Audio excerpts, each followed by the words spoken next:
There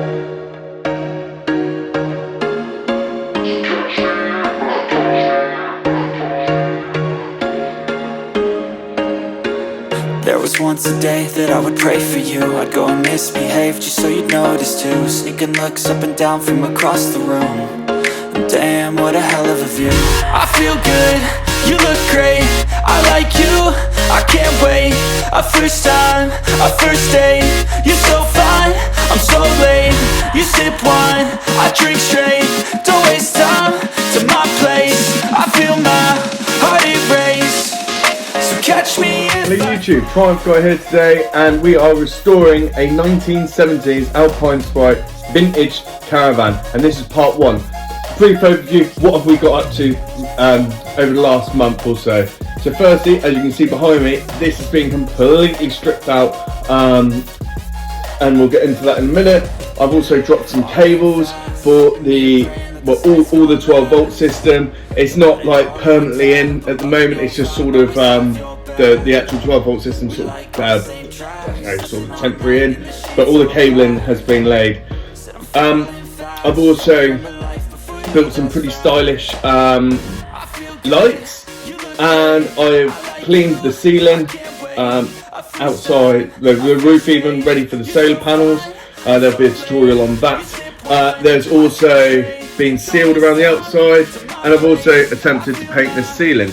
Now, one issue, obviously with a Caravan, it's not as simple as you can just build everything as and when you want to. It's like a massive jigsaw puzzle, so it's all going to be done in an order, okay? And I'm going to go over the part one order, what I've been doing, with a bit of time lapse in there of me doing some stuff. So let's get to it. Firstly, I'll put these let's get on to what's actually going to be here first. So here is going to be the wardrobe, and then the kids' L-shape bunk beds up till the bathroom, which is going to be there, okay? So each child, there's 3 of them, is going to have a light. So one light here, it's been obviously put into this tubing to protect it. Another child's light there. They then break off, go all the way round here, and through there, okay? Along here, there's a pipe going up there which takes up to the ceiling. Lights, which cables are hanging down there. Yes, I've left that one a bit short, but it's alright.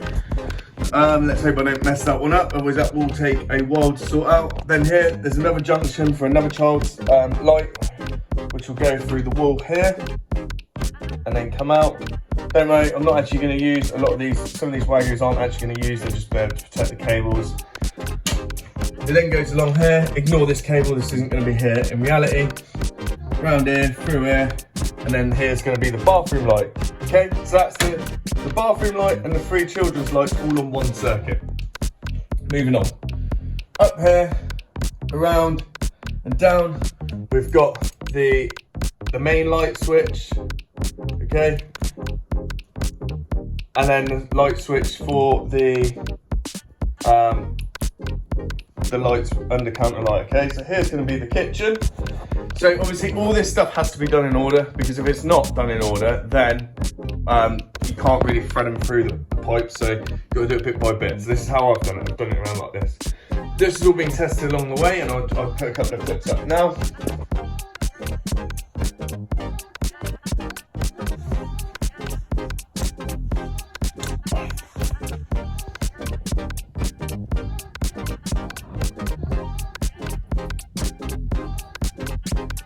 Yeah, welcome back. So back through here, down. This obviously looks like a bit of a car garage, don't worry, it's just to keep the cables off the ground. All them cables minus that one, which I used for testing on my temporary 12 volt system there, are wrapped up, ready to go. The awning light's in. I'll show that working now.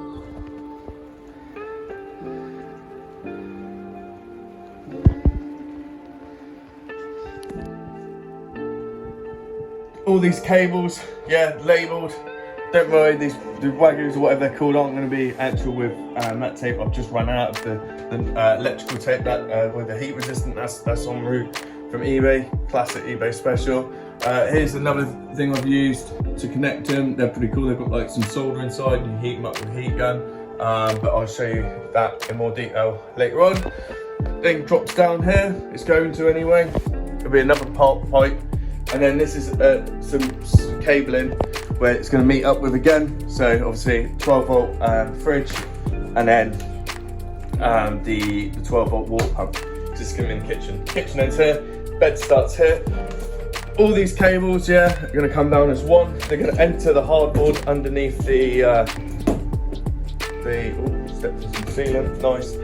Down here into the 12 volt system here, okay? So that's that one's done. Now let's get to the next. There's also two lights going to be here, here, and here, and I'll just show a video of them in operation now.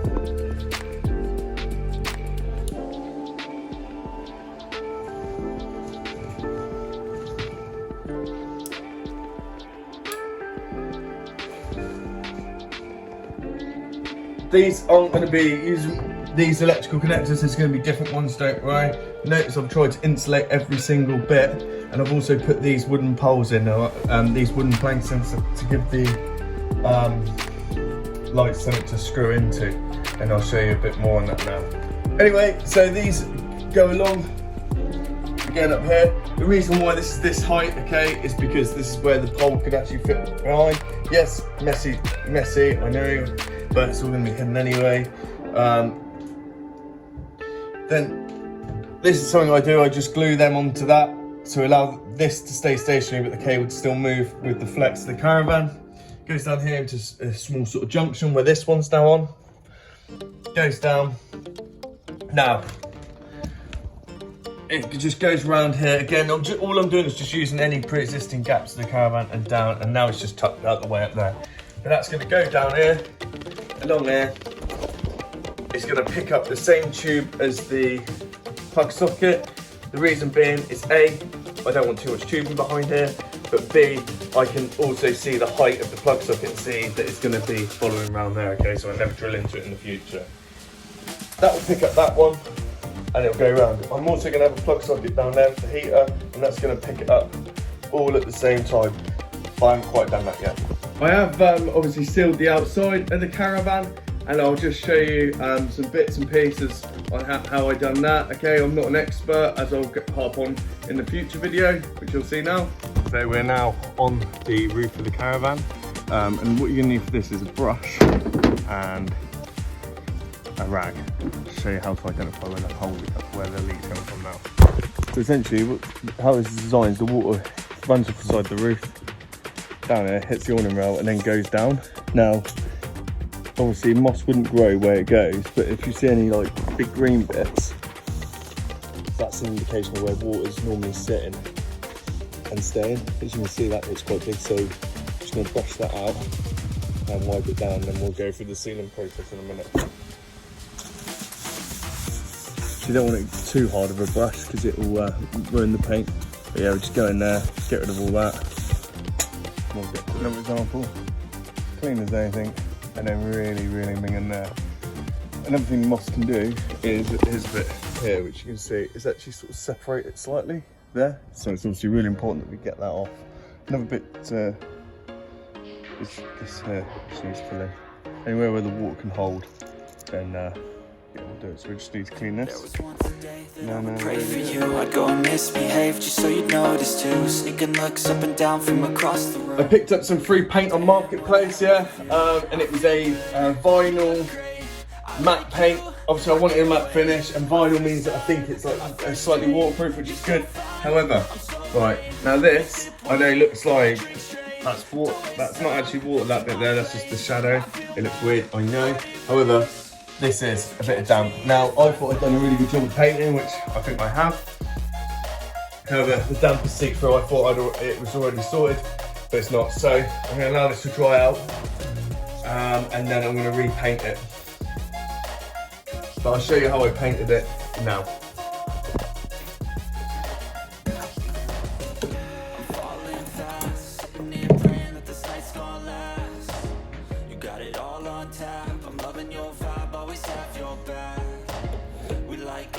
Tracks, listen all night in the sheets all black.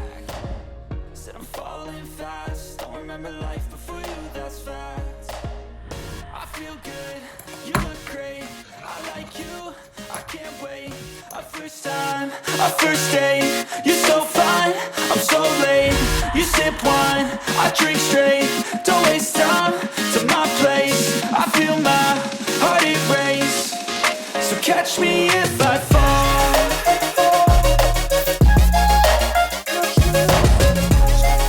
12-volt system, yeah, temporarily wired in.